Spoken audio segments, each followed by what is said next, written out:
You're now tuned in to the #1 podcast. I give you new wave shop talk, shop talk, shop talk. New wave shop talk, new wave, new wave. Got something on your mind? Let's talk about it. Shop talk, shop talk. Leave a comment, we'll talk about it. New wave, new wave. Real. Talk about these white women, you know what I'm saying, and these rappers taking up all the good acting jobs. All these them acting gigs. So all y'all directors, holla at your boy. You're now tuned in to the #1 podcast. Couple people, voiceovers.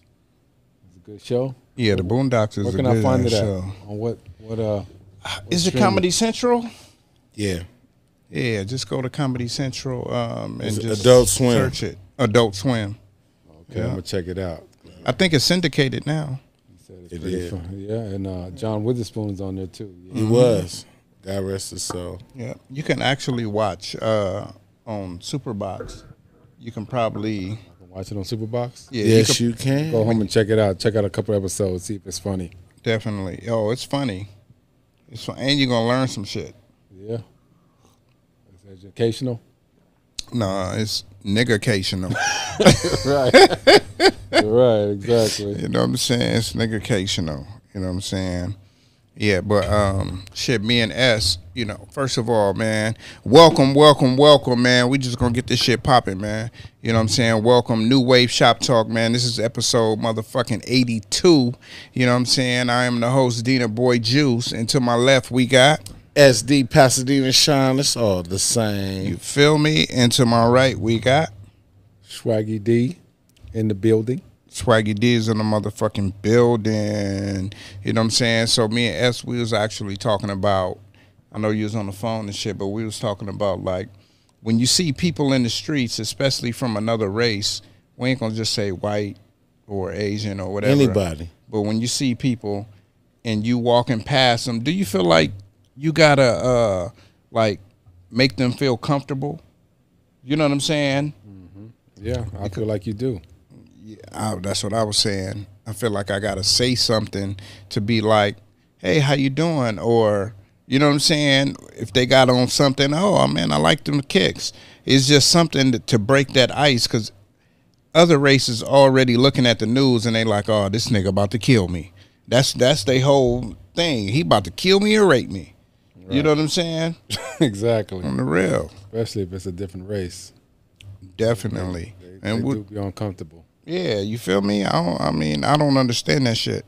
What you was saying, S?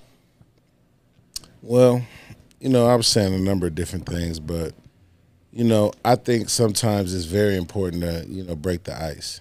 Right. You know, sometimes when you see people that are apprehensive and they look at you like you're a threat, sometimes you gotta, you know, "Hey, how you doing? How's your day?" Mm-hmm. You know, like I was telling you, you know, I work in a city that is, you know, predominantly white.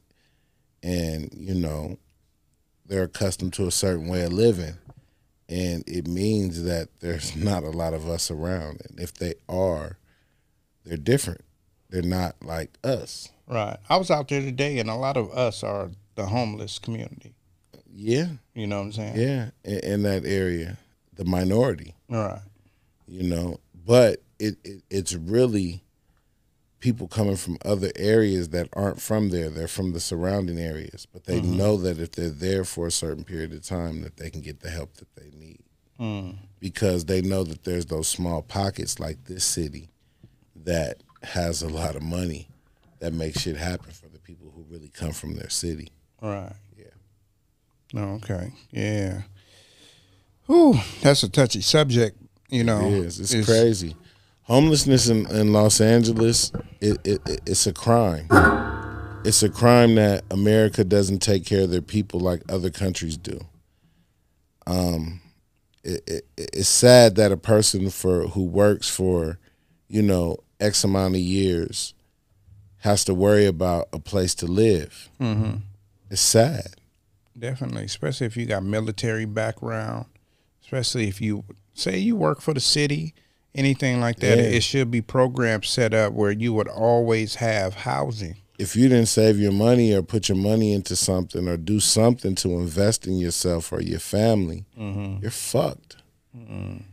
Especially if your job doesn't have a 401k plan or a 403b. Yeah. You know, you're fucked. It's funny you said that because I just bought a program today that's going to actually help me and show me how to invest in like the stock market, because I'm tired of just keeping money in the bank. You know what I'm saying? Got to make it work for you. Yeah, the nigga said, man, if you got money in the bank and you ain't doing nothing with it, you losing money because the dollar is losing value every single day. I disagree with that, especially the American dollar. But what I do see is the longer you keep a certain amount of money in the bank, that's the longer the bank has time to make money off your money. Exactly. So if you, back to what I'm saying, if you just keeping money in the bank, you losing money. Yeah. You know what I'm saying? You're losing money because they're investing your money. Why shouldn't you do the same thing? Right. Well, a lot of it is know-how. And then, too, people are scared to gamble that way. Right. Because, if you don't know what you're doing, it's a very easy way to lose your money. And that's the problem. A lot of us are scared. A lot of us are really scared. Yeah. But we'll go out and spend money on shoes, clothes, some shit that's not going to retain no value once you pay for it. But you know why? Why? Because that's what we know. Yeah, exactly. So we got to untrain our brains to think on a whole nother subject or another level. It's beautiful you say that, because today I was reading that in the next year in the school curriculum in New York and a couple other states on the East Coast, financial literacy is mandatory to graduate from high school. That's dope as fuck, because, we got economics out here and stuff like that, but they teach you just the basics, but they not trying to show you how to invest. No, because you know why? That's their secret. Yeah. And the moment they give you their secret, that gives certain people up on it. The people who do know that are not of their kind, they ostracize them. Yeah. They make them seem like they're crazy. Or what they do is at some point in time buy their business out and ostracize them from whatever that was going on. Right. So like you say, it's crazy. It's another level of the game. It's all oppression. Yeah, and this year is the year of learning, man. I'm just trying to learn as much as I can. Yeah. I want to learn it. Say I don't invest $1. Right. I still will know. Yeah. How to do it. Yeah, if I lose $1,000, $2,000, that's going to teach me what to do in the future, if I want to do it or not. Because it's like, okay, just give an example. If you got $1,000 in the bank for a whole year, at the end of the year, you're going to have $1,002. Your $1,000 only made a $2 difference. You know what I'm saying? And when I speak of the dollar is losing money, I don't mean like you put $100 in there when you go try to get it out is $99. What I mean, that $100 that you put, or that $1,000 that you put in January, is only worth, it can be still $100, $1,000, whatever I said, at the end of the year, but your rent done went up, your phone bill done went up, all these other bills done went up. Sugar, eggs, everybody always talking about eggs and shit. Eggs done went up. So now your dollar really decreased if you ain't making no money on that dollar. I'm going to tell you how cold the game is. I remember I used to go to this restaurant in Covina called Juan Pollo. Used to always go there. You remember when I'd have parties, I'd always get it. Yeah. And so I remember at one point, I can go there and get a 2-piece meal for $5. That same meal is almost triple. Yeah, I fuck with Juan Pollo. It started in the IE. Yeah. Yeah, they black with the flames. Yeah, and it's crazy because now you go there and that same meal is $11.99. Yeah, I'm just saying. So just imagine if you only had that $100 in the bank for the whole year. Yeah. You know what I'm saying? It's funny you say that too, just because I was just talking to my coworker about that. You have some people who live on a budget for a reason because too much money is detrimental to their life. Right. Yeah, that's You ever true. thought about that? Like, you ever met a smoker? Oh, my bad. You ever met a smoker who be like, man, I only need 221. Right. I only need one, whatever GR whatever was. it is, yeah. Because if they had any more than that, Their bills was gonna shoot up. no, they'd kill themselves. Oh. Because 85% of that money, look, whatever their rent is going to be, they're going to take care of that. But after that, 100% of that is going to drugs. Yeah. Yeah, for sure. That's goddamn sure. Right. Yeah. What you think about investing, Swag? Oh shit! I think we definitely all of us need to invest a little bit more in life and in ourselves. You know, we gotta think about the future because most of us don't think about the future. You know, we're thinking about right now, but tomorrow. But we gotta think about the future. You know, the long term. Because it's something we can teach our kids. Because we weren't actually taught when we grew up. Motherfuckers wasn't like, oh, when you're 21, you need to start, like you was talking about the 401k or the 401(b). Right. We wasn't thinking about, oh, we can save this money on our own, but we going to put it in this high yield account. Right. We going to put this in a mutual fund right. that's going to raise the money when we finally get it. You know what I'm saying? And people don't think about the financial literacy of the whole fact that if you make $1 today at work, tomorrow that shit is still going to be $1. You make that $1, but you put 20 cents into some type of investing, maybe that 20 cents is going to turn of that into dollar something. is going to turn into $10. Right. You know what I'm saying? So just multiply that by 100%. And if you putting the $20 into it, that shit is going to turn, instead of turning into $10, it's gonna turn into $100. You know what's crazy? Is it's hard predicting what's gonna stick on the market. Right. That's why we got to go through these investing courses, Right. classes, and learn how to read the market. You know what's funny is I remember when Ring was on the market, right? And it was going for low at first. Right. It was going for low. And I was looking at that and I thought to myself, this is a brilliant idea, but I don't think it'll catch on because people are too cheap. Right. And it did. And it did. It did. Could have put your 37 cents Yeah. and been worth did. and been had 37,000 off your Man. 37 cents. You know, it would have put me in position to do some other shit.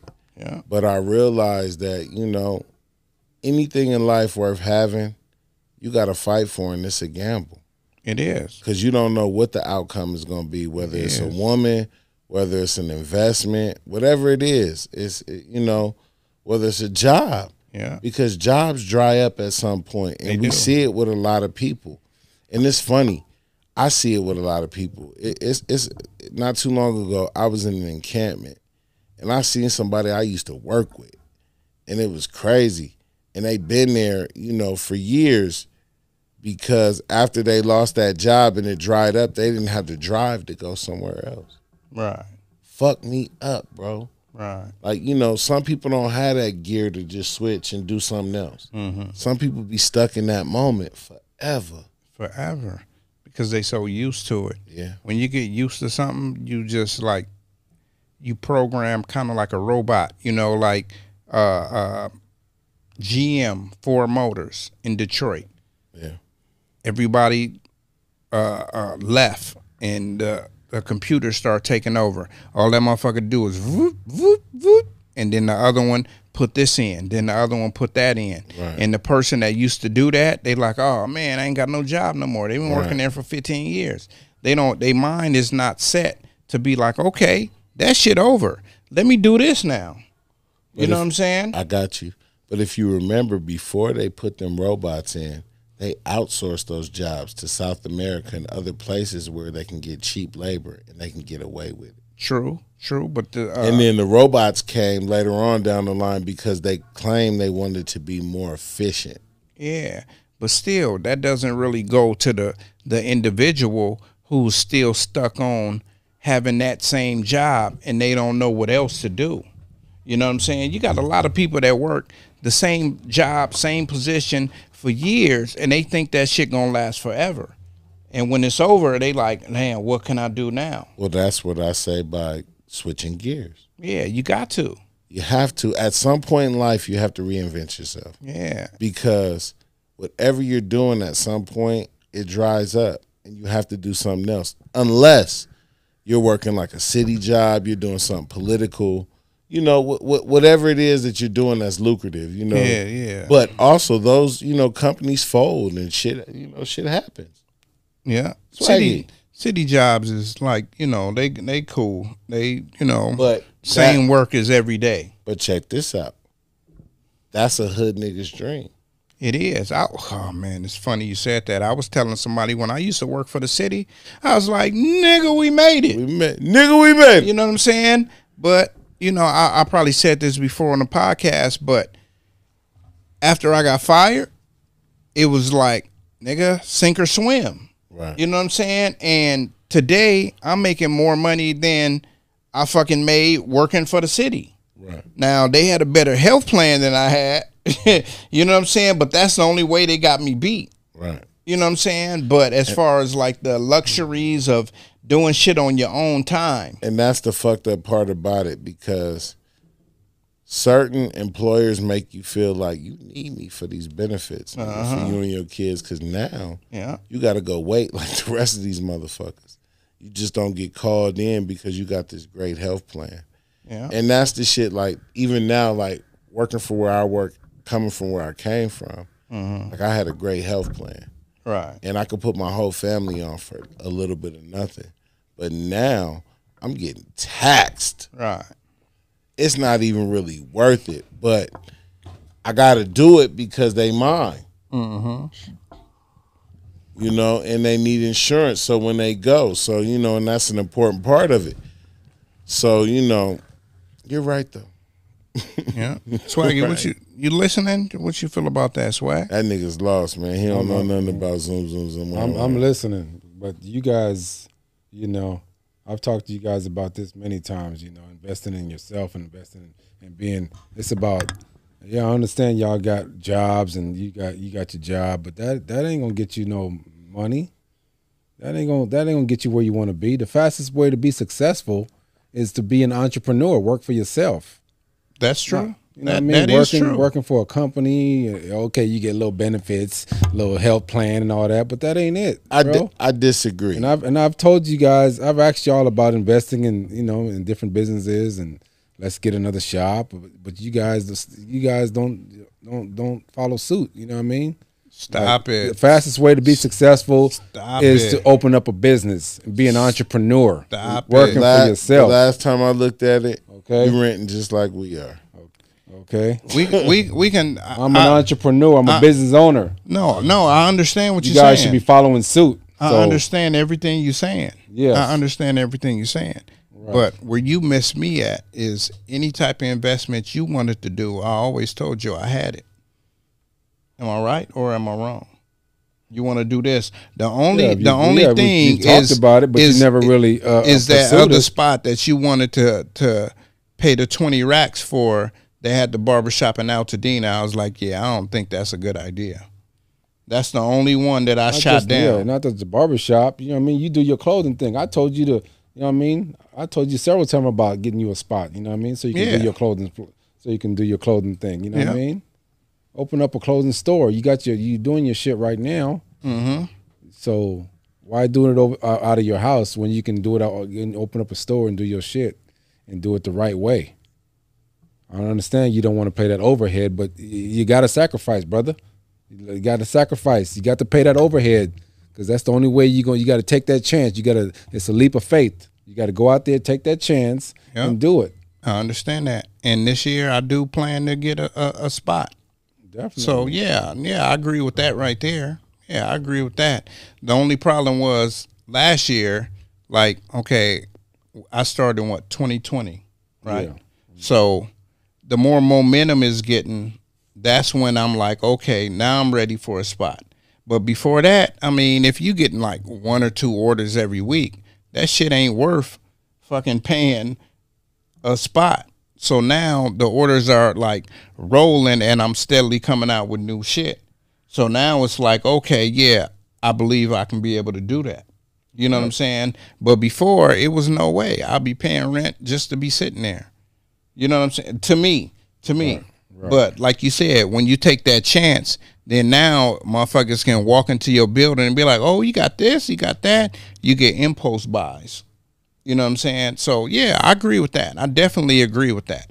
You know what I'm saying? I definitely do. I've told Pasadena Sean about this, you know what I mean? Investing in the business. Hey, let's get another shop. We can all put in our money together and get another shop. You know what I mean? We can all be business partners in doing it. But you know what I mean? No, sometimes you gotta what I've learned about business and doing real business, so then that way you don't fall out and have any issues. You gotta put it on paper and you gotta break it down the middle. And I see. Yeah, I know. You came at me like, well, what's the plan? We need to come up with a plan. I mean, that's the only way it's gonna work. But yeah, I mean, right. We do have to come up with a plan. If I look at it and I see it all, that's the only way. Everybody else that has a plan, they execute it in phases, and I feel like we should follow suit. So in doing any type of business, it has to be that way. But people don't see it that way, and then they make it seem like I'm being difficult or Juice is being difficult. But really, it's about understanding and turning a profit, because that's what we in it for. We're not in it to play with it and watch it grow like a fucking plant. We in it to turn a profit as fast as we can, because that's what an investment is about. But motherfuckers want it to be like a kid. They want to see it grow over time. And a motherfucker who is investing in something don't have that kind of time unless it's something major. And that is something that'll be on their back burner. It's not going to be something that's going to be in the forefront. I feel you. Let me interject. I just feel like what he's saying is, if you don't have a plan, you're planning to fail. That part. You know what I'm saying? But also, like, whenever you do invest in anything, I don't give a fuck what it is. Like, you can't expect the ROI, which is, return on investment. You can't expect that shit to really like, oh, shit, we put this money in, it's coming back in the next 2 months. Sometimes it takes a year. You know what I'm saying? Sometimes it takes 2 years. It just depends on what the investment is. So when we try to come on an investment, we got to be like, oh, okay, that shit ain't going to come into fruition for a while, because you still got to pay overhead. You still got to pay the rent. You still got to get the shit jumping. You still got to get it going. Any nightclub, any store, unless it's like a Macy's that just came out, say Glendora, you are out in Glendora. If they get a Macy's, that shit is going to be jumping. Now they ain't got to go to Ontario Mills. They ain't got to go here. They ain't got to go there. We not that type of business. So as far as like, most businesses fail within the first years. The reason why is because the strategy is not right. They just put it up and their mind is always thinking like, soon as I put this money in, nigga, it's going to come right back. But they not putting the groundwork in to bring it back around. You know what I'm saying? So I even came to both of y'all and said, hey, let's start putting this money up every week. You know what I'm saying? Put this money up every week. Yes, you did. You know what I'm saying? And at the end of the year, some people can't see past a year. Like, oh, at the end of the year, we're going to have this. We can buy a whole lot of shit. You know what I'm saying? We can buy a whole lot of shit. No matter what, we can get another building. We can do this. Fuck, if we want to go on vacation, we can do that. You know what I'm saying? So it's the fact that when you see anything comes up, like, I'm going to take the money that I've been saving and try to put it in like a mutual fund or something. And if I lose the money, I lose the money. You know what I'm saying? If I lose the money, I lose the money. If I don't, then I done gained some shit. It's just the way you save money and the way you use the money that you save. You know what I'm saying? So as far as like coming around with the business and the return on interest, sometimes it takes longer than expected. If you put any money into a business, don't expect no money to come back till at least 1 calendar year.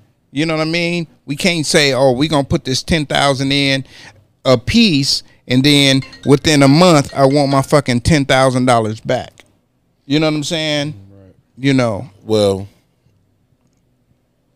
not at one time, did I know as investing in things, you know, because I've done it over the years, and I've invested with certain homies doing certain things, and I know that certain things take time. I know that, you know, when a motherfucker come at you with something that's too good to be true, it's that too good to be true, and you know that a real mature investment takes time. If you want to see a continuous return. Right. You got to mature. Yeah. So as a hustler, you know how it looks. All right, then we back. Go ahead, my boy. So yeah, man, any investment that any of us have, we have to know that, you know, it's going to take time to mature. Any of us. Right. You know, and even like with something like this, you know, with all that we're doing and everything that we got going on, this is something that, you know, we don't take for granted. Right. This is something that we invest in, and this is something that we want to see grow. And you know, we want people to tap in and do certain things, and people to reach out. We want to have sponsors, so that way we can really put on for black business. We want to sit here, and you know, businesses, you know, give us food so we can sit online and we can eat and we can show you and just whatever. Yeah. Whether it be the cannabis, whatever it be. Yeah. Whatever it be, clothing, whatever. We welcome it from all brands because we want to support everybody. We're not here for no negativity. We're not here for no bullshit. We're not here for none of that. We're not here to start no beefs. We're not here to keep no beefs going. We're here strictly to inform people about good things and how to keep it going and be prosperous. For sure. Swaggy, what you got to say about that? I was taking I'm here. I'm listening. I'm paying attention. Cocaine. Got a nigga everything. The Mustang with the blown brains. No, Swag know what I'm talking about. I know what you're talking about. That was his favorite song. That was his favorite line. That was his favorite line back in the song back in the day. Yep. Cocaine bought a nigga everything. That's right. That's my boy T.I. That was Country Kane who said that. Well, I'm gonna take y'all to Kilo G, nigga. White girl in town. Name is Cocaine. Get inside your brain. Play you like a lane. Oh, damn. That's Kilo G? Kilo. No, just Kilo, nigga. That's some ATL shit back in the late 80s. Yeah. You know what I'm saying? More like Kilolo. What was Kilolo? That was Yo-Yo. Martin, nigga. Yeah, that was Yo-Yo. That's Martin, nigga. That was Yo-Yo. Oh. Hell yeah. Crush on Yo-Yo back in the day. But yeah, what was you gonna say about that, Swaggy D? What S said? Man, y'all see what it does, man. That's all. Last thing I'm gonna tell y'all is y'all see what you see. I took a chance out there. So and this is for all the people out there. I took a chance on New Wave 5 years ago. Okay, and I'm still here. We still going. You know what I mean? I'm a business owner. It's still going. Mr. Hopkins try to knock us off, you know what I mean, by kicking us out the spot, but we found us another spot, and we still moving. Right. So I don't want to hear nobody question Swaggy D about his business ventures and, oh, what you doing, because I'm still here, and we still going, and we still, customers are still walking in the door. If you build it, they will come. You had one before I came. You know what I'm saying? So don't question me about, I need to know what the business plan is and what we gonna do. Oh, you talking about me? Yeah, right. Okay. Yeah. Well, for you, Pasadena Sean. You know, some people don't question me, player. I ain't trying to cut SD off. You know what I'm saying? But some people they really need to know, nigga, what's the business plan? Because okay, I can give you some money to start this business, but how am I gonna get my return on investment? Like if I give you $2,000, right? I want to get my $2,000 plus extra interest, right? You know, no, not interest, nigga. Continual money. Yeah, that be the thing. It's the continual money. So you want residual income. Yeah, you thinking about just paying the nigga back. You thinking about paying the nigga back. And that's not an investment. An investment is when you continually get that residual income. Right. That's the investment. Not saying like, nigga, I loaned you $200 and nigga, here go your $200 back. No, nigga, I want my $200 back plus 20, and I want 20 every time you see some money. Exactly. And I don't have no problem with that. Nah, I disagree. I wouldn't have no problem with that. I disagree. And and you know why I'm gonna say I disagree? Because I've been here long enough to see how certain people treat, you know, investments. And for me, I look at it like this. It's not going to be residual income. It's going to be, I paid you back. I may give you $50 or $100 back on what I gave you, and you should be happy. And I would love to go into business with you guys. You know what I mean? All three of us. But see, that's why I brought up the fact that if we put the money in, we're all putting money in. Yeah. You know what I'm saying? If we all putting money in, we going for a greater goal. I joked and said, nigga, we can go on trips and stuff, but I'm thinking about getting a building. Yeah. If we come up with 30,000 at the end of the year, it ain't nothing we can't buy. Right. You feel me? It ain't nothing we You're right can't about buy. that. You know what I'm saying? Do you know who sent me money? Nia. Nia sent me money. Hey, I'm in that shit. She been sending me money, nigga, for the last 3 weeks. You feel me? After tomorrow, it's only been a month. We're going to have $1,000. Well, you tell Nia these chairs still need to be remodeled. Yeah, I mean, But you know what I'm saying? y'all Gotta have that Yeah. conversation. Nigga, I bought the You feel bowl, me? but you know, I still get You know what talked I'm about. saying? But I'm just saying, like, she you told know, me she was going to remodel it. We reupholstered the chair. She didn't keep up to her word. that was Nah, man. pre-argument. That was pre You shit know what I'm on saying? shit. So Shit I mean, on shit. my thing is like this: like, you ever had a girlfriend, right? Like a girlfriend, and you're mad at your girlfriend, right? Or even your homeboy, because we done got into it. Me and S, we done had like, well, we ain't had words. S came to my house and was like, "Oh, nigga, you was wrong." You know what I'm saying? And I was like, you know what? I was. You know, certain things that. Just saying that you talk to your friends, and when you have a disagreement, you always come back. Right. So I feel like Nia known him the longest, and then she known you before she known me. Right. You feel me? So it's like, okay, family have disagreements, and when you always have disagreements, or whenever you have a disagreement, and the motherfuckers start coming back around, sometimes family don't say sorry.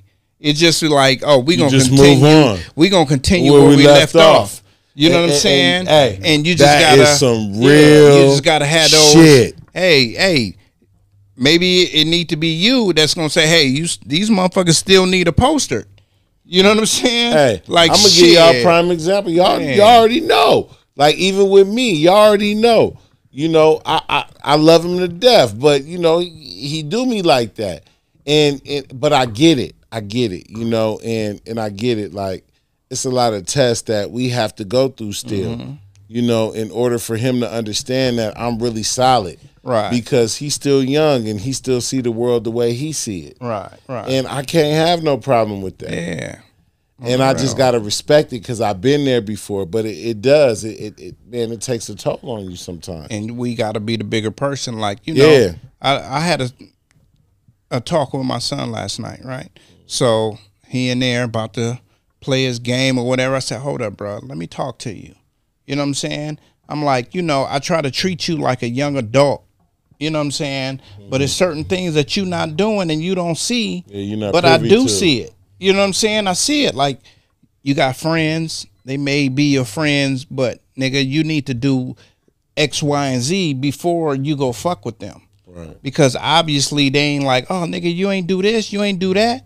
And us being grown-ups, we know sometimes we have to be that bigger person. Yeah, you know, have to. It's a lot of shit that the streets will teach you, prison will teach you about respect and respect for yourself that you just don't.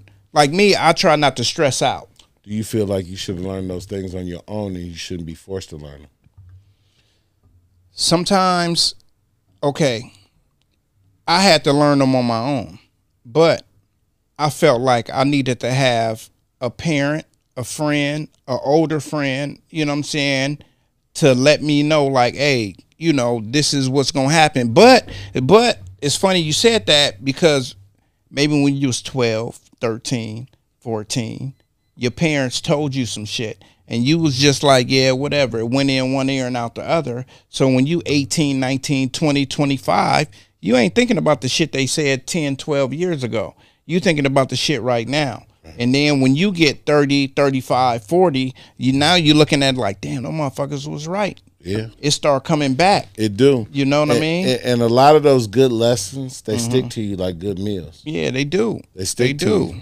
And you remember those conversations, or you have nostalgia and you be like, damn, that's what he was talking about. You go through something. Right. And it hits you right then and there. And it hits but you. It stayed with you though. Right. But we pray that our young have those thoughts. Right. You know, because it took us a long time to get those thoughts and understand. Yeah. And that may be because somebody told us once in a while. I don't know if that makes sense. I disagree. There were people who preached it. But we just did what we wanted to do.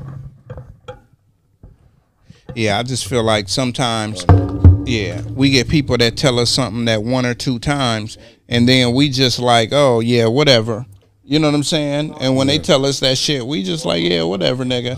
You know what I'm saying? And then when it does come back, now we like, God damn, this motherfucker been trying to tell me something. So I just feel like I need to just, like, tell my son all the fucking time, like, nigga, I'm gonna keep preaching this shit to you.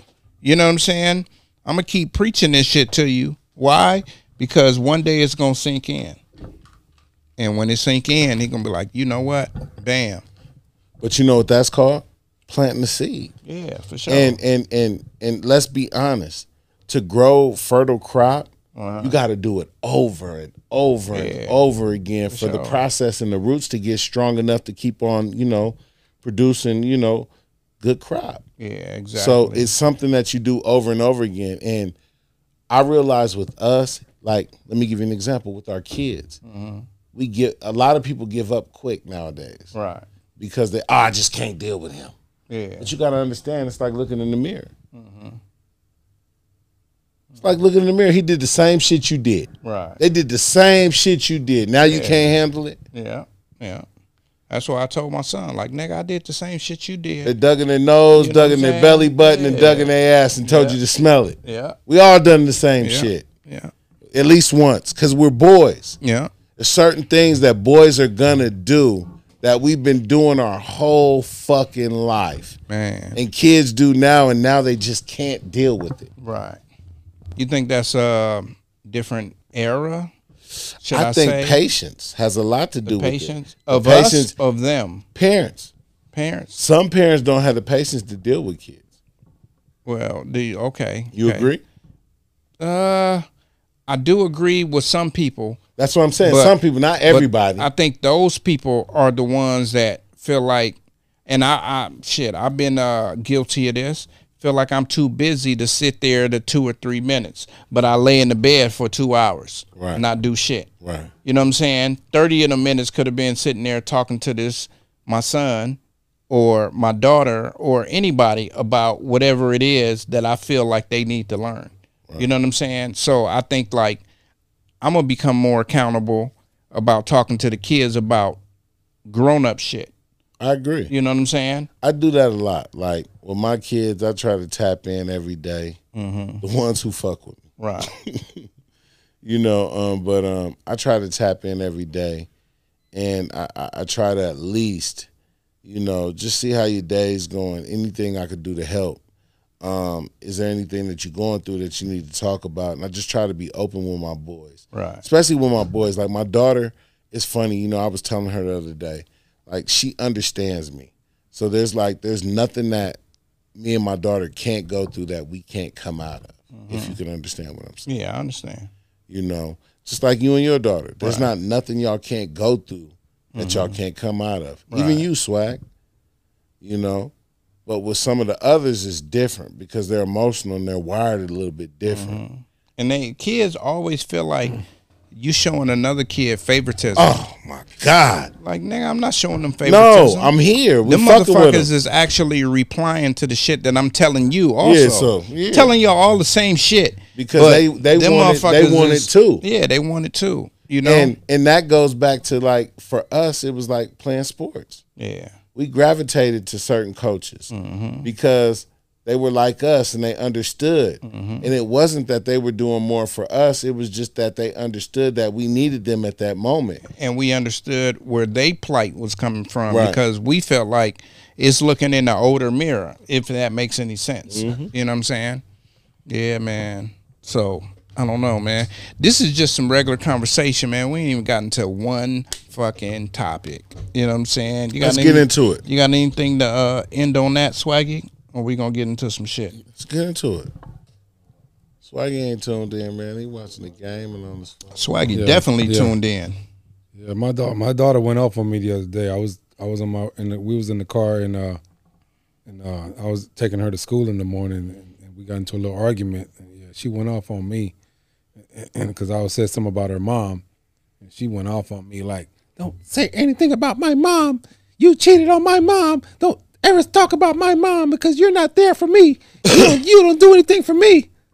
This girl got emotional and shit, started crying, and told me don't say nothing, never say anything about her mom bad again, that I cheated on her mom. I was like, ooh, that kind of rubbed me the wrong way. I'm like, wow, what have your mom been telling you? It's not about that. It's about her opinion and what she's seen. Because the one thing about you guys is you haven't had to tell her anything. You guys speak freely. And so what she's seen is what her mom been telling her. I don't know what kind of bullshit her mom been putting in her head. I disagree. I think I've been there. We've both been there. And your daughter, we've both spent a lot of time with her. Right. And your daughter is very observant. She's one of the most observant people I know. The quiet ones usually are. Because you know what she's doing? She's weighing the battlefield. Your daughter's not scared of the fight. She's taking sides. Listen, like it's not about taking sides. Like I'm not, you know what I mean? Well, like, you got to know this. Even with mine, she don't see the things that I'm doing though. But I do stuff for her. She's acting like her mom is doing the most though. Well, I'm the one that's taking you to school, getting up every morning, taking you to school every morning. I got you, but you got to understand it's what she sees. Hold on. I got to say this. So, as far as like taking her to school and all this and all that, like kids never see what you're supposed to do. You get what I'm saying? So if her mom got to be at work at 7, she got to be to school at 8, nigga, you're taking her to school. Right. That's something that you have to do. I've been doing that. But that's what it's supposed to be. But see, since she was a baby. But that's what it's supposed to be. But us as men, we don't get no credit for stuff we supposed to do. That's what you're supposed you get what I'm saying? When you're supposed to do something, never ever look for credit for that. Yeah. You know what I'm saying? Now, when you going out of your way to start doing shit, you know what I'm saying? Okay, your mama dropped you off here. I'm going to come pick you up. But after I pick you up, we going to go do this and we going to go do that before I take you home. That's going outside of what the regular shit you should do. Now, that's the stuff that you can be like, well, I did this, I did that. But you don't never want to get back and forth with your kids. You just want to show them, like, okay, she felt like whatever you did was just okay. It wasn't enough. Now, you got to show her a different side. She's getting older. So, yeah, you need to fucking, oh, shit, let's go buy you some pads. You know what I'm saying? Oh, you want this sweater? Oh, you like so-and-so. So we going to go to this soccer match. It's certain things that us as parents tap into our kids so we know what our kids like, we know what they want to do, and we just be like, hey, let's go do this too. You know what I'm saying? That's the above and beyond that we feel like we doing, but this is shit that they actually want to do. Tap into your child's life and you know what they like to do, want to do, and then you just add extra shit. And just, you know what I'm saying? Yeah, I agree. I feel like I can do a little bit more to be a part of her life and find out what she likes. I can do a little bit more and be a better dad. Right. I need to work on that, being a better dad. Yeah, so when she tells you, you this and that, double back on her and say, well, what could I do better? Instead of being like, well, your mama ain't shit. You know what I'm saying? Shit, because I know that's what you probably said. You don't know what your mama did to me. Like, you just be like, what can I do better? You know, it's funny. You know what I'm saying? I remember every time my father said something about my mother. Mm-hmm. And guess what I did? I stood up. Right. Because regardless to how wrong my mama was, in my eyes, she was everything. Yeah, she could do no wrong. And that's all I'm saying. Yeah. And for that, you can never take that from her, because the man is going to take faults. He's going to take the blame. Right. Because that's what we're built for. Right. Mm-hmm. But in their eyes, their mom is on that pedestal. Mm-hmm. Yeah, that's how she puts her mom. But let me be honest with you. That's just not her. That's a lot of kids. Not every kid, but that's a lot of kids. You're looking at 3 of them. Yeah. I tell my kids, like, hey, you're looking at 3 that's your mom. I'm not going to say nothing bad about your mom. That's your mom. Was your mom? Was your mother on a pedestal? Definitely. Yeah. I know your mother was on a definitely. pedestal. Definitely. Along with your sister. Yeah, definitely. My mother was on a pedestal. Right. And it's crazy because when we found out full surface, when it came around full circle, you know, my mom was in the time with your sister. Yeah, exactly. And they had the same group of friends and, you know, mentorship, and it was just crazy. Yeah. And it just showed that our relationship was meant to be. Right. You know? But getting back to, you know, your daughter, you know, and all our kids, because it's not like any one of us goes through anything, you know, like everything is all peaches and cream with our kids. Right. You know, we all have days where we got to either cuss them out, we got to sit down and teach them, talk to them. We go through different measures with our kids because we really love them. And I realize that patience is the key. Sometimes you got to have them difficult conversations with your kids. All the time. You know, our parents did it with us. It was a different time because our parents was ready to beat us. But if you remember, it was a certain time, it was a certain age that you got, and they sat down and they had those conversations with us. Yeah. Now, certain parents feel, because of the internet and certain things, that we feel that our kids are educated about them things. Yeah. When they're really not. They not, because they don't get it firsthand. They're getting it off of a phone or from somebody iPad else. Or somebody else. So how many kids do we talk to that don't know about genital warts? Yeah. That don't know about sexually transmitted disease, things that can stay with you for the rest of your life. Yeah. A lot of boys are naive to that now. Yeah. We weren't naive to that because our parents talked about those things. We heard about those things in the music we listened to. Yeah, yeah. You know? Now it's all about fucking bitches and getting money. Right. So it's up to us to be like, hey, child, or whatever, this is what can happen if you do this. Like, you may trust this person with your life, but hey, you can't. You know what I'm saying? Like, Bella's 13 now. Yeah. It's time for you to give her her mama probably done already gave her the speech because you know what I'm saying, period time is coming, right? Oh, so it's here. Exactly. Nowadays, that happens around 10 or 11. Yeah. It's already here. So Yeah. it's for the dad to be like, you know what? These guys, they only want one thing. You know what I'm saying? Not all guys, but most guys. And you got to have a conversation with your child about having sex at a young age. We don't want to never think about our kids having sex, but these are things you got to talk about with your kids. It's going to happen. You know what I'm saying? Like, shit, you a woman, you a man, you're going to be attracted to whatever you're attracted to, but this is what the measures you need to take. You know what I'm saying? Drive them by the fucking clinic and be like, hey, this is where motherfuckers go when it goes bad. You don't want to be at this spot. When you go to this spot, your ass want to walk in there and be like, I might be pregnant. I might just want to get a checkup. I might want to do this. You don't want to go in that motherfucker like, God damn, my dick burning. Or shit, no, I'm having discharge. I got chlamydia. Yeah, you know what I'm saying? Crabs. Yeah, you feel me? You know, so that shit from our generation that was going around. It's measures that you got to take when you talking to your child. Like, your child is the perfect age. And it ain't one conversation. That one conversation just opens their ears to let them know that, nigga, you're aware of whatever they going through. Because shit, your child goes to a school where it's fucking middle school kids and high school kids. But more important than that, both of our kids go to school where there's accessibility to everything. Right. Because a lot of those kids are well off. They come from families where they have access to money. Right.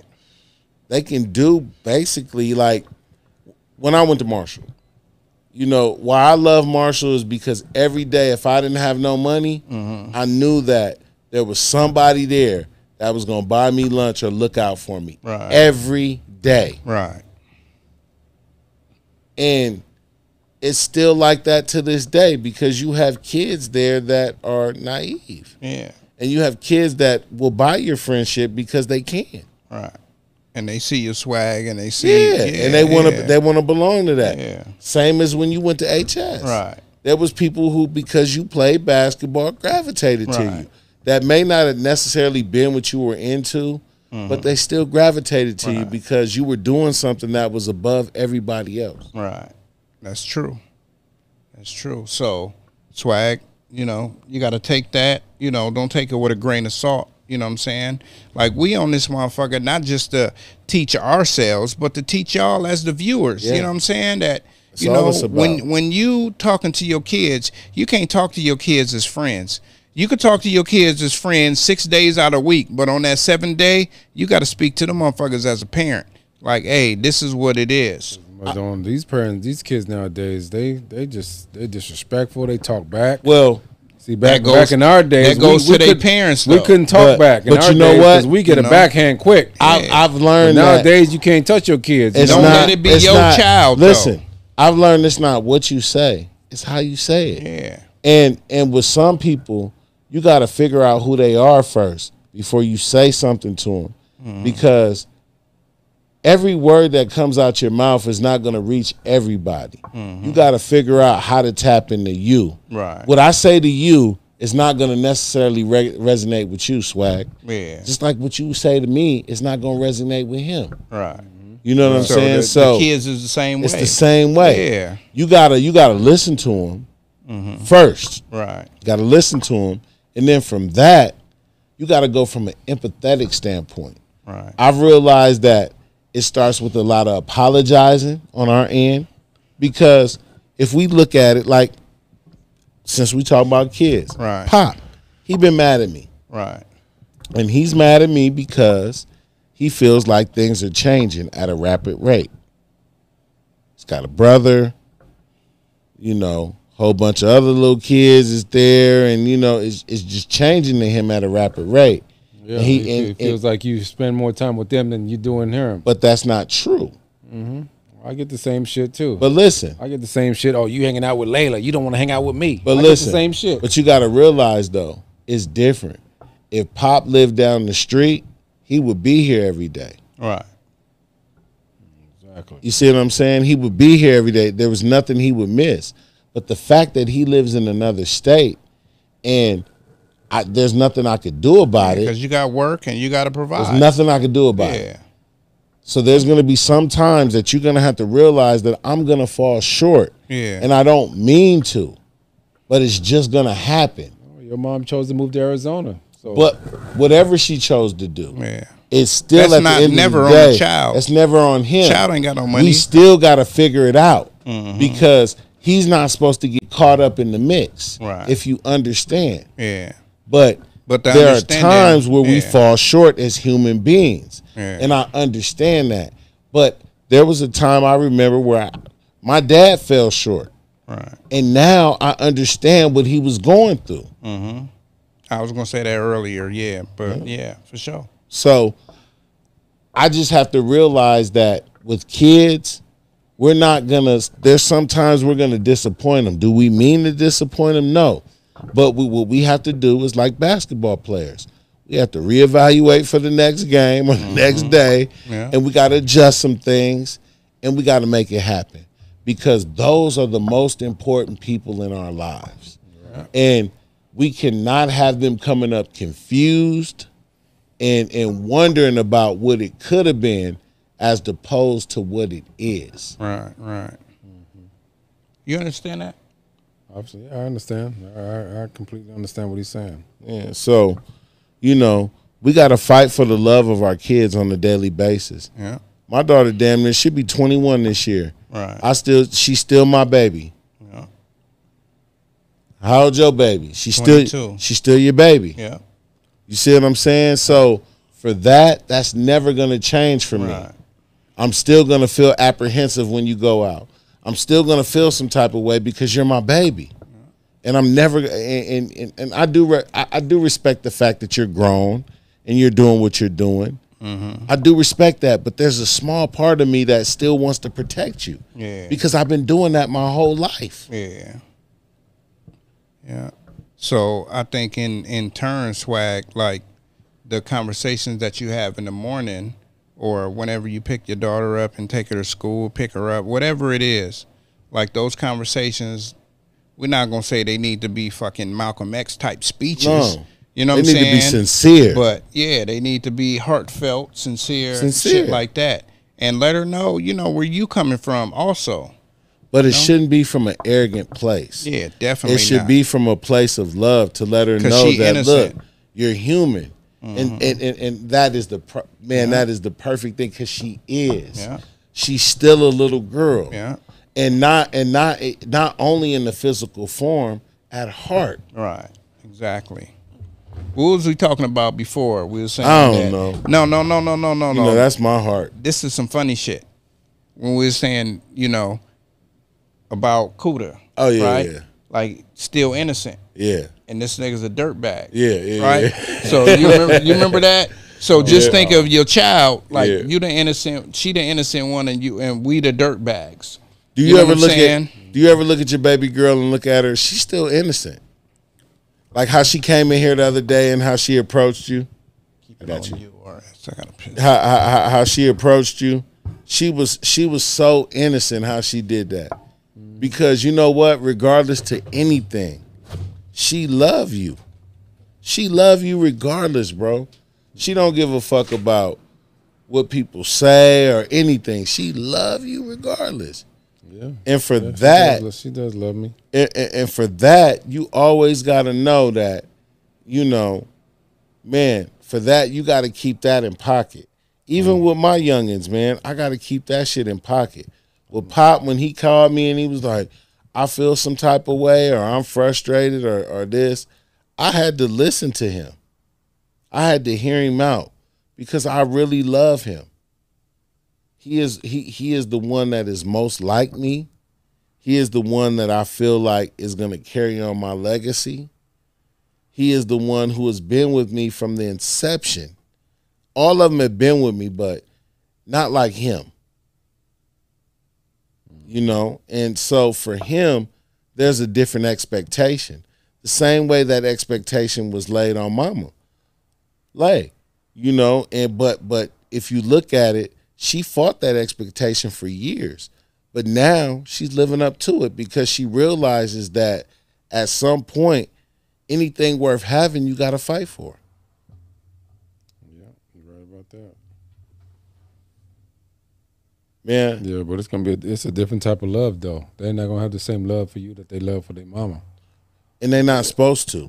And the reason I say that is because did we have the same type of love we have for our fathers that we have for our mother?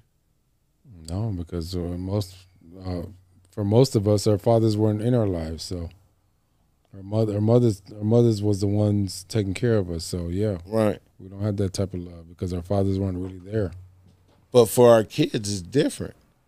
We are there, and we are relevant. But they choose to do what they do. Even like, say, for instance, with me and D, you know, as much as I love him and as far as it goes, it's always going to be a disdain there because he feels the way he feels.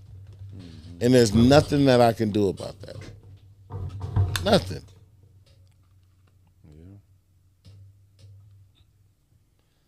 So at the end of the day, what I realize is that for all of us, you know, we just have to stay grounded in love and know what it is that we want for our youngins. and we have to project that.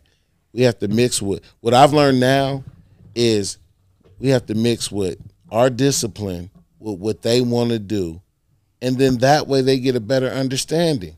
It has to be a twist of both. Let me tell you this. Since me and your son had that conversation, I've seen a difference. Right. I've seen a total difference. But it comes from a place of love, because he realized now, like, that nigga really loved me. Right. It'd be different, like, he could have did something and whatnot. It could have went left, or, you know, he could have, but, like, he really loved me. And it wasn't that I was really trying to stay away from him. It was just that I was hurt. Right. Because I love him. Right. If anything ever go wrong, you know, even like, you know, shit, even with me, like it's unsaid. Nigga, ask if anything ever go, nigga, look out for mine. Right. And mom's. Yeah. Come on, man. For sure. I don't expect nothing. Yeah. And it's the same in return. Like, nigga, if anything ever happened to me, man, just make sure they all together and they see each other. Right. I don't give a fuck if it's once a year. Just make sure. Right. And that's all you can ask from a friend, and I don't think there's nothing wrong with that. Definitely not. Yeah. Definitely not. Man, this shit been real, man. It has been, man. This shit been real. I love this shit, man. Those conversations have to be said, you know, because we got to hold each other accountable. All the time. You know what I'm saying, for certain things and shit. Like, even my son, he told me, like, yeah, S came by. We had a conversation, and I said, "What did you get something out of it?" He's like, "Yeah, man, I understand." You know what I'm saying? And long as he told me that he understood, I'm like, I don't even want to know what y'all talked about. Right. But if you understand, then I know. You know what I mean? What I explained to him is this, is that if he would have really listened to me, like, I get it. Like, we've all been young. Right. And we've all been in a moment, and we ain't had the time to hear what somebody was saying, and we spazzed out. Right. I ain't gonna lie and act like I ain't never had that moment, because I have. Yeah. I have. And in that moment, I was wrong because I wasn't listening, and I had too much going on around me. And at that time, I wasn't smart enough to be able to juggle. Right. You know what I'm saying? Real. And so in understanding that, I was like, I told you that off the rip. I said, I know. Yeah. I know. I was like, I know. And I was like, I'm going to fall back and I'm going to find a moment. Right. And you said, you know what? You my nigga. And I know that you would never do anything to harm my boy. So, you know, you was like, you know what, I'll let you do what you do. And what I did was I found the proper moment. Right. It was nobody there but me and him. It couldn't be no mediator or nothing. Yeah. And that way I got to understand. But then he understood because he realized, because he said when Dill walked into class, it hit him. Right. And he felt stupid. Right. And that's all I was trying to say. Yeah. Is that, like, and then too, you know, sometimes as family, you know, when you have people who are coming to a new place, you want your family to introduce them. You don't want no random person to introduce them. Exactly. Because now they're doing it on their own. There you go. Yeah. And there's a possibility of something happening that you don't want to happen. Now, it's different with your boy. He's been here for a while. He's in the mix. He knows the right people. He can set them on the right path. Right. Don't mess with them. They cool. Right. They lames. You know what I'm saying? Shit like that. Exactly. The same shit we would do for each other. Yeah. And sure. but I also realized too now that kids ain't like that.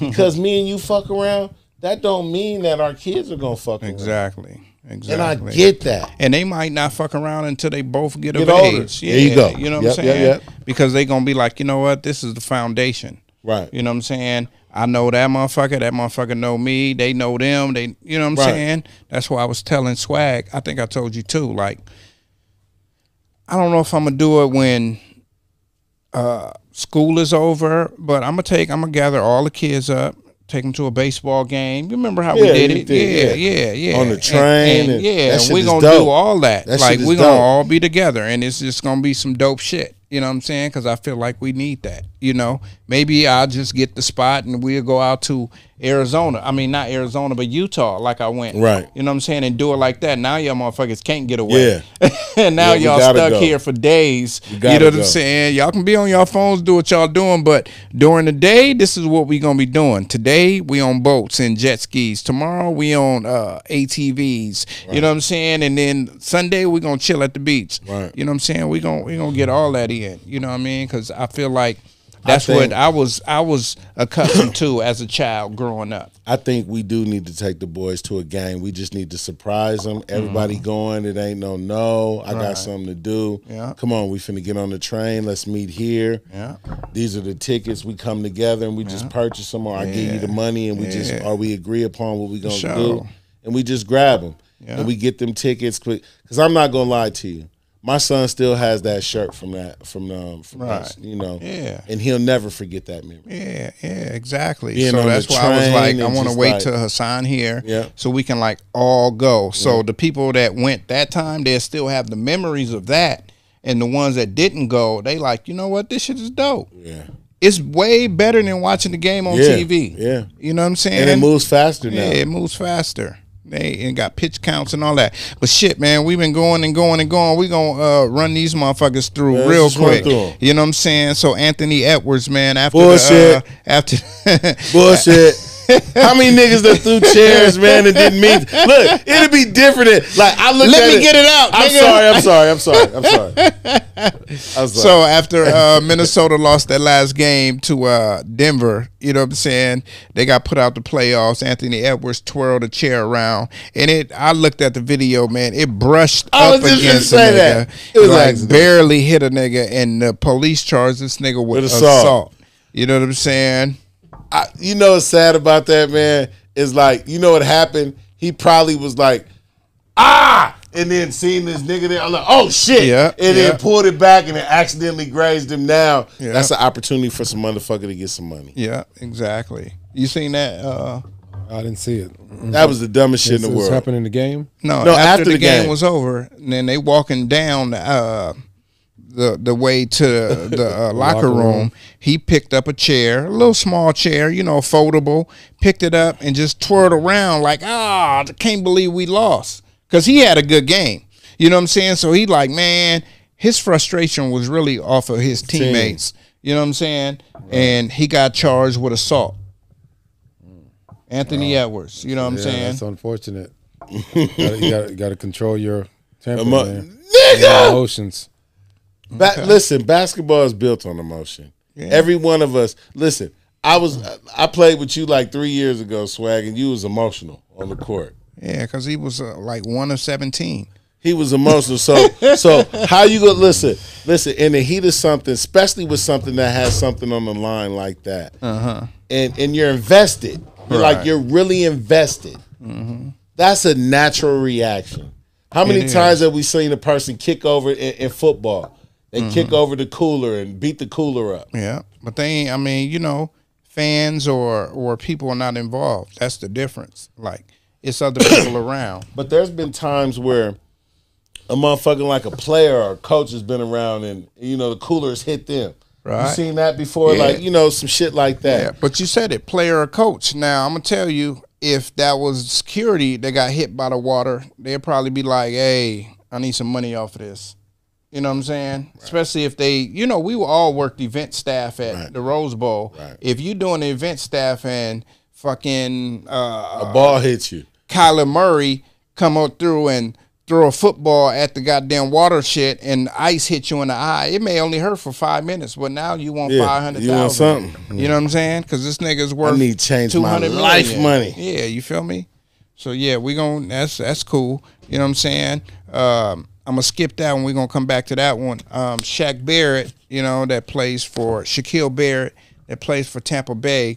You know, his daughter passed away tragically in a drowning accident. You know what I'm saying? We just like to send condolences. Yes, we do. You know what I'm saying? Out to Shaq Barrett. Isn't that one of the twins? No. Shaquille That's Barrett. the Griffins. Yeah. Oh, okay. Yeah, because his name's Shaquille too. Yeah. But Shaq Barrett, and I don't even think they twins. No, we're talking about the other twins. The Barrett, I mean, not the Barrett twins, but the Griffin twins. They are twins. The one that played for Seattle? Yeah, one that played for Seattle, the other one yeah. plays for They Jacksonville. both got drafted to the Seahawks. Oh, Yeah, they are twins. I didn't know they was twins. Yeah, they're twins. Okay. All right. Learn something new every day. Yeah, so, you know, rest in peace and condolences to his daughter. She was like maybe 2 or 3 years old. She was real young, like under 5. I can't think of her age. You know what I'm saying? It's tragic. You know, rest in peace to all the... In the swimming pool? Yeah, in the swimming pool. I feel so sorry for him and his family. Yeah. I wish that on nobody. Definitely. Rest in peace to all the kids that passed away, you know what I mean, in swimming pools and stuff like that. And that's just a lesson to parents, you know what I mean? Just because we black and we got the stigma that we don't swim, I don't give a damn if you don't swim. Take your kids to learn how to swim. When they walking, teach them how to float and swim to the side because they all want to get in the water. Come on now. You know what I'm saying? Everybody wants to get in the water. You done seen them other boys, man. You can't teach them. Yeah, you feel me? There's some people you just can't teach. I feel you. But if they were, they would have been taught younger. I was gonna say that. I didn't learn how to swim until I was in like 19, 20. But the only reason I learned how to swim because I didn't want one of my kids to fall in the pool and I couldn't save them. Yeah, that's true. That's true. See, I've been swimming like a shark, nigga, since I was like 2 or 3 years old. My mom wasn't playing that. My mom was like, y'all going to the YMCA and threw me in the water. It was only like 3 feet, but threw me in that motherfucker. You know what I'm saying? Because when we in the womb, we surrounded by liquids and water. So we've been swimming, and when you get out the water, that's okay. White kids, right? You go to the pool. They got they fucking 6 month in the water. That was pop. You know what I'm saying? Exactly. So they got they little bitty kids in the water, getting used to it and all that. Okay, nigga, you put your head underwater, you're not going to be able to breathe. You know what I'm saying? You know what's crazy? Yeah. You remember though? Yeah. You remember when he was like, it was funny. My son, man, he was watching his son swim, and he was like, "Dad, I could do it by myself." We was like, "No, you can't." Right. He took his vest off and jumped in that pool and swam. Man, on the real. I bullshit you not, because he seen his big cousin do it. Yeah. And that tripped me out. That's how I knew like he was special.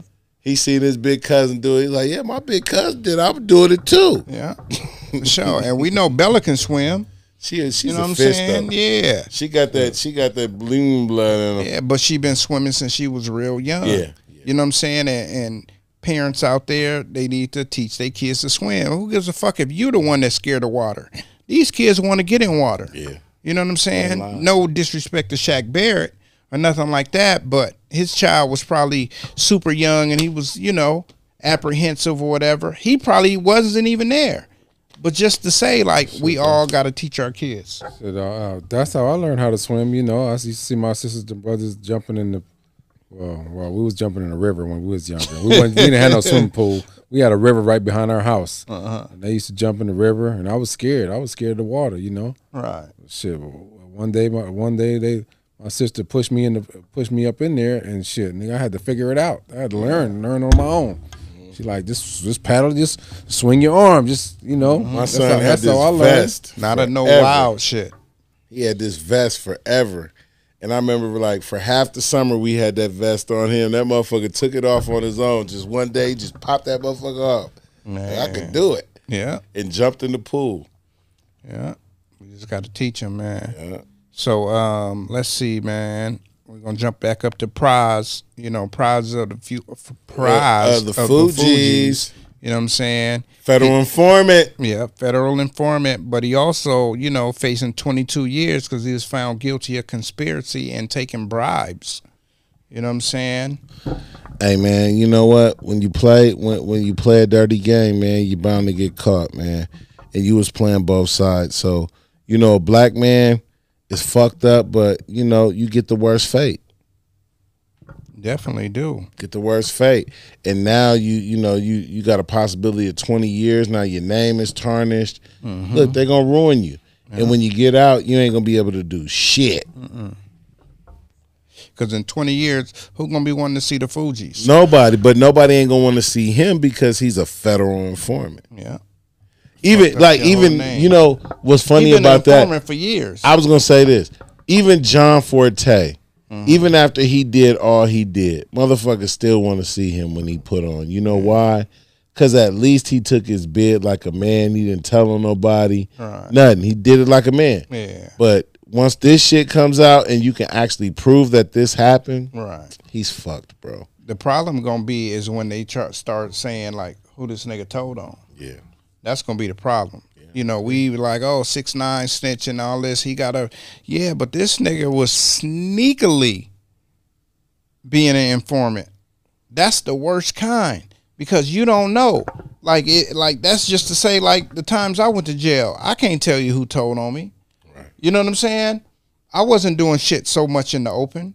So it had to be somebody that was that informant that you would never expect. Whoever expected Pras, a fucking bona fide superstar, to be out here doing this shit? Well, you got to understand he was a diplomat after.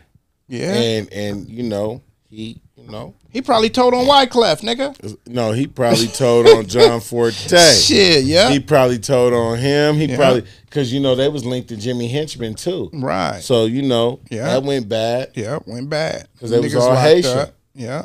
So, we never know, man. Man, it gets real in the field, man. But once again, we not here to smut nobody, man. We just here to spread the news and, you know, just give our opinion about it. You got any opinion on that, Swag? No, man. Let's run. Not really, because I don't know what happened in the story. You know, not necessarily. Understood. Did you hear about what happened with Tara Davis-Woodhall, the 23-year-old Black Olympic long jumper who got stripped of her national medals for testing positive for THC? No, I didn't hear about that story either. Just like Sha'Carri Richardson? At some point, they're going to have to legalize weed because they got to realize that it's legal like statewide, but not federally. Not federally. But what I'm saying is this, is a lot of people, like Paul Pierce, I was watching this interview, and he was saying, no, was it Paul Pierce? Who the fuck was it? No, it was Rasheed Wallace. He was saying how that smoking weed is the chillest thing that you can do in the NBA. Because after that, you just want to kick it, eat, be at the house and chill, play video games. You don't want to go out and do anything. Yeah. And it's one of the best things that you could do if you're in the league. Right. But other sports don't see it that way. They still want to penalize you for it because they want to be in control of what you put in your body. Exactly. Oh yeah, I saw an interview with Rasheed Wallace where they interviewed him, and he said that when he was playing, that they asked him to be a PSA to for be drugs. For drugs, and he told him no. He no, said, because he smoked weed. He said I smoke weed, so I'm not gonna do that. Right. I'm not gonna go out here and tell these kids don't do drugs because I smoke weed, so I'll be a hypocrite. Be a hypocrite. So he told him no. Right. So I respect him for that. That's very honorable. Right, exactly. Because I mean, if I was in his shoes, I probably wouldn't have did that. I probably would have still been out there and told the kids don't do drugs. Yeah, I mean, you can go back to Nancy Reagan. Don't do drugs. She was probably doing lines and popping pills. You know, old white women, they like to pop up fucking Xanax and all of that back in the days before niggas tried to make it popular. You know what I'm saying? They don't feel like those are drugs because they're prescribed. But if you're overdoing anything, you become an addict. You know what I'm saying? Exactly. And, you know, that'd be the hard part. And that's why Rasheed Wallace, he wasn't going to be a hypocrite and say, well, I do this. So I'm not going to tell the kids not to do something that I actually do. We're not going to do the things that we ain't going to call them founding fathers, but we're going to call them people from the past did and made the mistake. Because if you look at Reagan and all the presidents that came before them, they brought the drugs in. They gave Iran-Contra all of this money from the fucking drugs. That's why you got Snowfall, you got all of these other shows, and you had the Rick Rosses of the world coming up because these people were the ones that opened the floodgates for the drugs. But then also too, they funded wars. Yeah, that's because what I'm America, saying. America, Contra. the Iran, but not only that, but even the Contras in Nicaragua. With motherfucking Noriega. Noriega, yeah. With Noriega. But then they went to Noriega and was like, oh, you got all this gold and this money from the drugs that we gave you, and now we need you because now we want what you had. Well, what they tried to do was they set him up, and what they tried to do was prosecute him. But he was in his country, and he was the president of his country, and there was no way that he was going to ever get prosecuted in his country.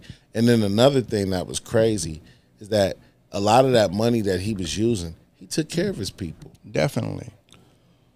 Took care of his people. Man, that's why they fought for him. What's the other dude name? Gaddafi. But it was one Omar more. Gaddafi. He was from one Libya. More for I want to say the Philippines. Fuck, I can't think of his name, but they came and got him. And shit, he wasn't in jail a couple of years and passed away. I can't think of his name. I'll think of his name. But yeah.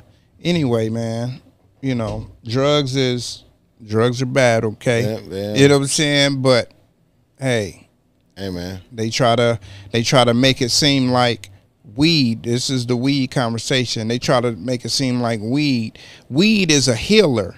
Like you got an ache, a pain, a headache, you smoke some weed, your shit gonna go away.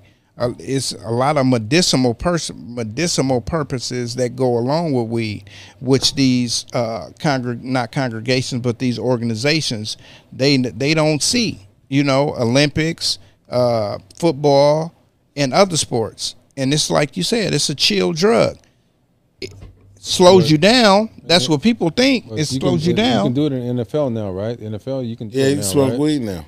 No, that's dope. In the NFL, you can smoke weed now. You know why? Because they realize that a lot of those players, they use it for pain management. And it actually works. Instead of taking the pills. And it works. And if they were going to continue to hurting people and doing what they were going to do, they were going to have to let them medicate their own way. Now, the steroids, I totally get because that gives you an advantage. Right. But smoking weed, it doesn't. It actually gives you a point to chill. Stay home and just fucking chill. Yeah, definitely. On to the next, baby boy. On to the next, man. Man, we got to give a happy fucking birthday real quick, man, to Gigi Bryant. She would have been 17 today. Man. You know what I'm saying? She would have been getting drafted in 2 years. You feel me? Rest in peace to Gigi, Rest man. in peace to her and Kobe. Bryant's daughter, man. You both are missed, man. Yeah.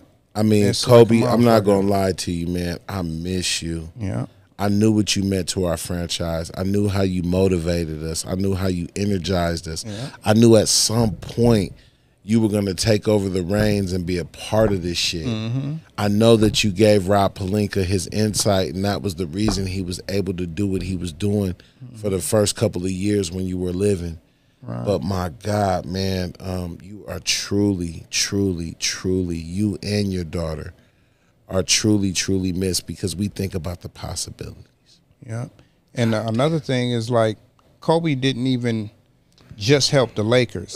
I know. He helped everybody. It's a lot of people in the league, man. Tatum. You know what I'm saying? Kyrie Irving. A lot of players. Saying? Yeah. You know, he took under his wing and he worked with him in the end. Yeah. If you was willing to do the work, he was going to be there. He was going to be there. You know what I'm saying? Get your ass up at 4 in the morning. You know what's dope? He never intertwined other people with other people. They were always individual workouts. Yeah, exactly. Yeah. Damn. He didn't want your shit to go against their shit. Like, okay, I'm going to teach you this. And I might teach him the same shit. But if y'all don't learn it the same way, y'all still different. Right. You know y'all going to utilize it different. Yeah, y'all going to utilize it different, man. Right.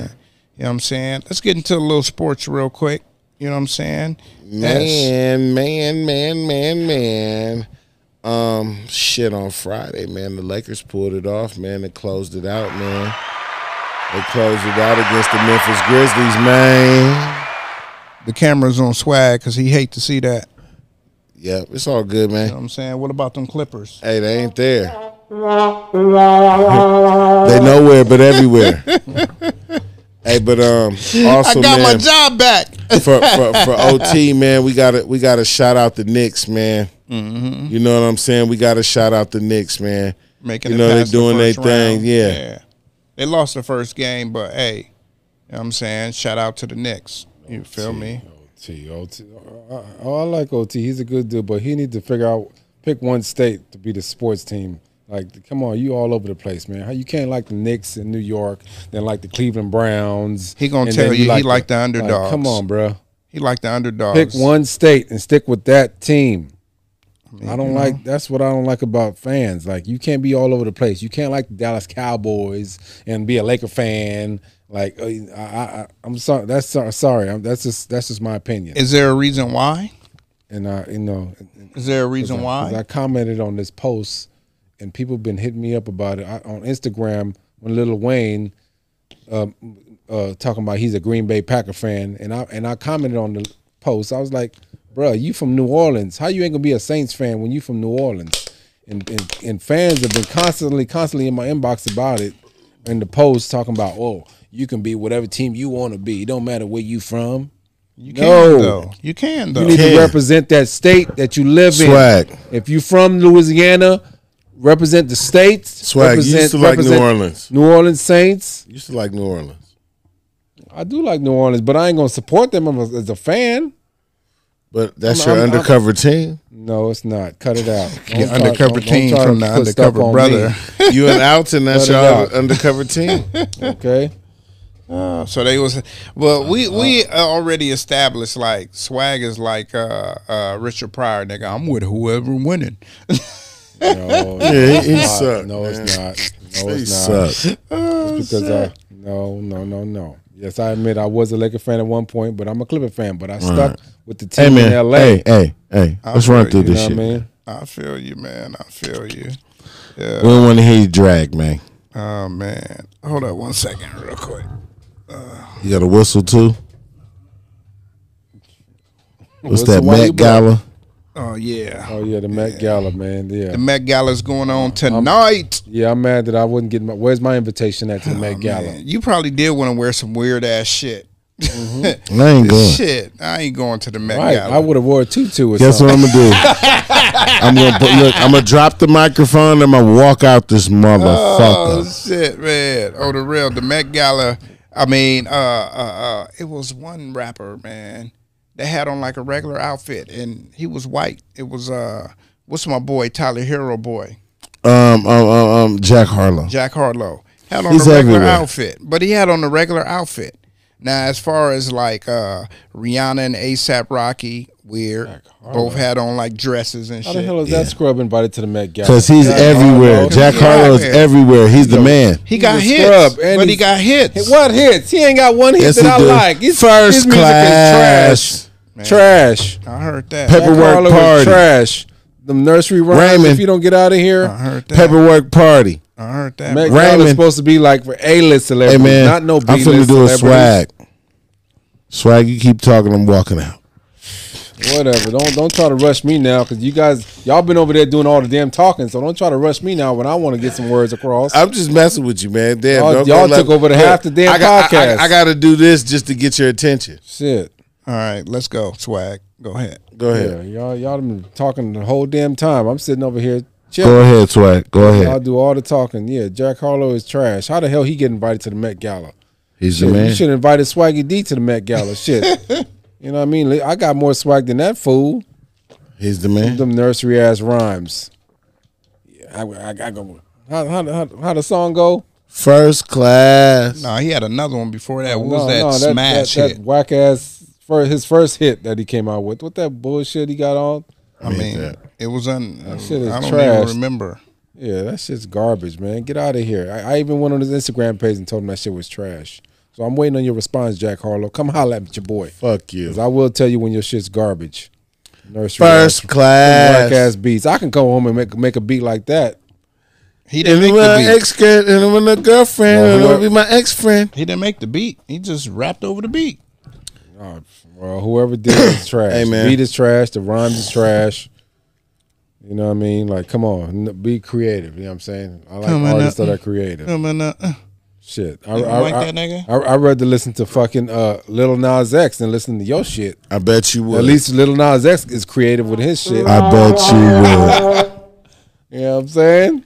Only you would listen to Lil Nas X Lil Nas Over X. Jack Harlow. over Jack Harlow. First Old class. Town Road, I wanna ride till I can't no more. All right, man. I think this is my exit. We're singing Old Town Road on an urban show. I think. Okay, what else are we talking about? Our last words. We talking about No, I'm sports? just playing. I'm just playing. Yeah, basically the a little sports. Okay, the Clippers got You didn't let me finish. cheated again. Look, Got robbed. well, we talked about the Clippers a couple weeks ago, but they're over it. All right. So now we're in the second round. Jimmy Butler showed his ass the other day, man. He really showed his ass. And tonight we were just watching Phoenix. You know, they got popped by Jokic. Again? Yeah, by Denver. So that's 2-0. They lost again. But Yeah, so that's 2-0. Denver's a problem. They are. Denver's a problem in the West. And I think that whoever they go up against, you know, it's going to be a real battle. Well, they going up against Phoenix now. So another good thing I job- wanted to good talk job, about. Denver. Another thing I wanted to talk about was how Milwaukee got popped. Right. You know, we didn't talk about that, man. You know, they were predicted to win it all, but because Giannis got hurt, And you Jimmy know, Butler and he's on fire. Jimmy Butler is the epitome of when you played motherfucking NBA Jam and you were on fire. Yeah. He's on fire. He averaged 40 in that series. He's on fire. You know, and even the 76ers, they won tonight Without Embiid. without Embiid, but you know, they're going to be a problem too. Who, So, the Sixers? 76ers, they're going to be a problem. Do you think that they're going to slow down if they get Embiid when they get I don't Embiid think so. back? I think that's going to validate them in the middle because what they do is he compliments them. Yeah, they got They a know lot their of offensive roles. rebounds. But, Yeah. okay, so James Harden, right? Tonight was his best night since like 5 years ago. Right. This is shit he had to do. Now, when Embiid is there, he led the league in assists. He did. Embiid led the league in points. Right. So he's going to defer most of the time. He can at this point. I He's got to feel do you, what works. But this is what he's been doing. I got you. But You know in the what I'm saying? playoffs, that's where you throw him off. If you notice Yeah, that. okay. I understand all of that. But we know who he is. He's been in the playoffs the last few years, and he's disappeared. Yeah. Tonight, that's why I went back to 2018 in the playoffs, not just the regular season game. Playoffs. You know what I'm saying? So this is like his highest scoring game in the playoffs since 2018, right? I just said that. Right. So he played with KD. He played with Kyrie. He played with all these other players. When it comes to the playoffs, he fucking had his own team in Houston and went to the playoffs. He disappears. So tonight was like an anomaly because he just came out and did his shit. He didn't stop the You know whole why? game. Because he was the man. Yeah. When he's the man, that's what exactly. So when Embiid comes, is he gonna defer? You get what I'm saying? I think that he can't because he got to do what works. Now, if he gets stopped one game and Embiid's there, then they have to make that adjustment. Right. I mean, we hoping so. I mean, that's what's going to happen because in the playoffs, we know teams make adjustments. Yeah. But, I mean, I got to disagree because we don't know because his track record shows that he falls off. It's a new year, baby. It is, man. But so, but you got to look how they moving this year. Yeah. And like you said, so it's on a game-to-game basis. Definitely. And you know, one thing about a new year, new attitude. Okay. I can't judge you what you did last year from this year, right? That's true. That part. But you can judge me off the shit I did the last in the 5 past. years. I can. You feel me? But if I'm coming to the playoffs this year, and I got a new attitude and a new mindset, right? And I stepped up without my ace, you gotta respect it just a little bit, just a little bit. Oh no, Poquito. nigga, I respect it like a motherfucker. Right. But so we got to see more of it. We just got to see more of it. I get that. But the question is, when Embiid comes back. Okay, is he going to defer? We can take.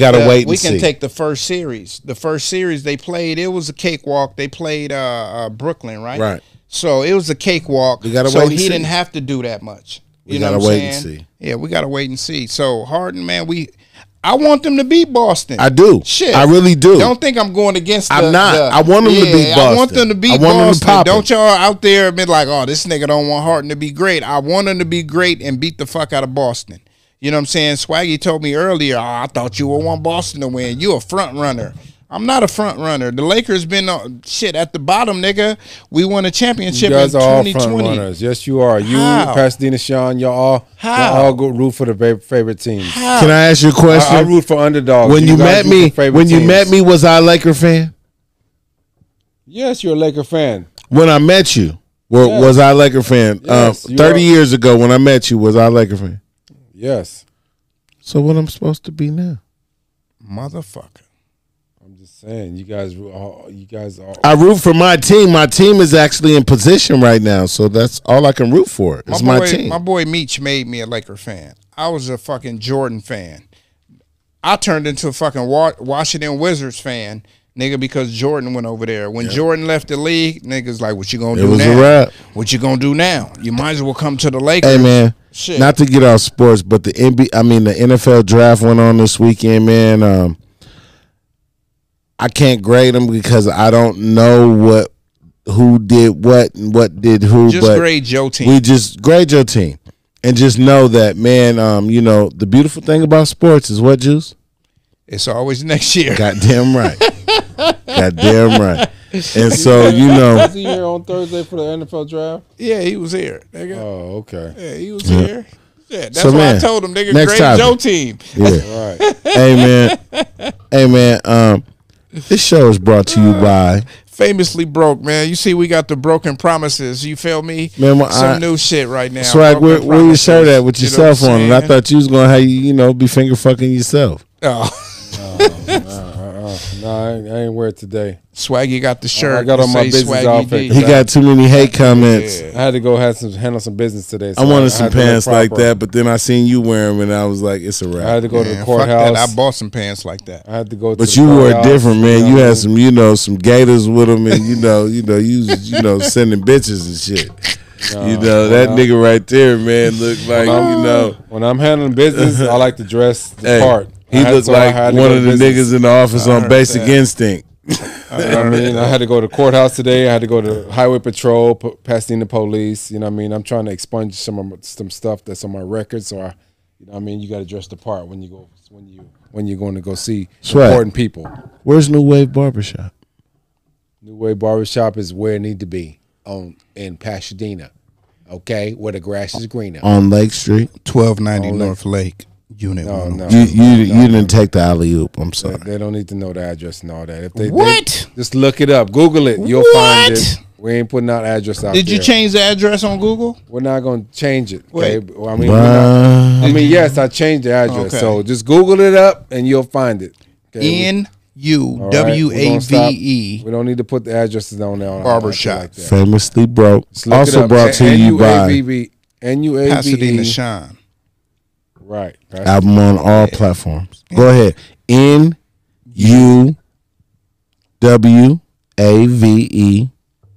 shop. Yeah. New Wave Barbershop. Barber. You know what I'm saying? Let's get out of here, man. We've been rambling going on. We've been having a conversation about motherfucking life, raising kids. You know what I'm saying? Talking to kids. And, we got a few topics. Life, you know what I'm liberty, saying? and the pursuit of happiness. That part right there. You feel me? Because that's all it's about. Yeah. You know what I mean? Man. Hey, I got to say this, man. I was getting my hair twisted today. Shout out to Bonnie Ori Cree on Instagram. You know what I'm saying? Thank you, sweetie. I definitely appreciate it. You know what I'm saying? But she turned on this show called Sinner on Netflix. Y'all niggas gotta watch that. Sinner. Sinner. SINNER. Yes. Now, when you first watch it, it's going to be a little slow for like the first 15, 20 minutes. But watch the first episode. After the first episode, you're going to be hooked. I'm going home right now. Watch it. Let's go. Yeah, watch it. With your girl? Oh, she gonna want to watch that. I gotta take. You know a what I'm rap saying? one. Yeah. So man, we're gonna start with you, Pasadena Sean. Last words. Man, first of all, man, love yourselves, man. Take care of your motherfucking kids. Take care of your household, man. Stay out of motherfuckers' business. And man, if I can say anything, I say this, man. Stand on your own, mind your own, and you live long. Yay, yay. Yay, yay. Smoke weed every day. Swaggy That's my D. new tagline. Swaggy D. Yeah, my last words is first of all, I want to say to my boy Bill Tarkanian, you know, since we were talking about drugs, you know what I mean, he had a get together yesterday that I went to. You know, he was celebrating his 16 year of sobriety and being off drugs. So I want to say, you know what I mean, congratulations to my boy Bill. He's been a mentor and a father figure in my life for many years. So I appreciate you, Bill. And yes, that was a beautiful event. And you know, keep it up. You know, stay off the drugs. You've been doing good 16 years. Yes, you have. You know what I mean? Thank you. Yep. He was a lawyer, you know what I mean? But now God bless you with a different path, you know, helping people out in sobriety and being on drugs. So, hey, amen to that. You know what I'm saying? Amen. That nigga said, stop being on drugs. All right. Amen, my friend. Dare to keep kids off drugs, okay? Remember back in the day we used to wear the Dare T-shirts? Yeah. When I was in Milwaukee, man, we used to wear shirts called "Warning." We must respect each other, and you know what I'm saying. That's my we must closing remarks. You know what I'm saying. Each other. Respect everybody that you come around. I don't give a fuck if it's the bum on the street or the nigga on Wall Street. You know what I'm saying? Wanna meet. Yeah, or the nigga you don't want to meet. You know what I'm saying? Respect everybody, man. You get farther. You know what I'm saying? You get farther being humble than you do with being an asshole. You feel me? What they used to say, you catch more flies with honey than you do with vinegar. Yeah, so, you know what I mean? That's some real shit. Stop fucking being mean to everybody. You know what I'm saying? I was watching a video where this guy, he always does these I'm not going to call them surveys, but he's really trying to catch gold diggers. And he saw this bad bitch. And he was like, yeah, I'm hungry. I haven't eaten in weeks. You feel me? No shoes on and shit. Yeah, and the girl was like, oh, I'm going to get you some food. She gave the nigga $200. You know what I'm saying? And you can't judge a book by its cover. If you see a bad one or if you see somebody doing bad, you never know they fucking story. You know what I'm saying? Because we don't know everybody in the world. There's 8 million motherfuckers out here, 8 billion people out here. So we don't know everybody, man. Everybody got their own story, man. So, Sure. You know what I'm saying? Just respect each other and respect yourself and always want to do better than you did yesterday, man. You know what I'm saying? It's about growth. You feel me? Be better today than you was yesterday. You know what I'm saying? Famous tagline. You know what I'm saying? So just man, because ends. Yeah, man. Yeah, man. Say what? What you say, man? I didn't hear you. Just because your ends don't make amends. No, I'm just playing. He's trying to steal your line. I'm setting him up. Oh, man. Shit, man. I've been drinking this Hennessy and fuck you, Kanye. Kanye said, Duce. Kanye said, I've been drinking this Hennessy. Kanye said, Duce make you pissed. That Hennessy make you pissed too, man. You know what I'm saying? Shit. Just because, you know what I'm saying? Just because you got ends don't make them niggas your friends. You feel me? That part right there. It took me a minute, but I got there, nigga. You feel me? You know what I'm saying? And this is New Wave Shop motherfucking talk. Yeah, man. Another episode 82, man. And we out of this motherfucker. John Taylor, man. John Taylor, man. Peace out, man. Yeah. Peace, love, and hair motherfucking grease.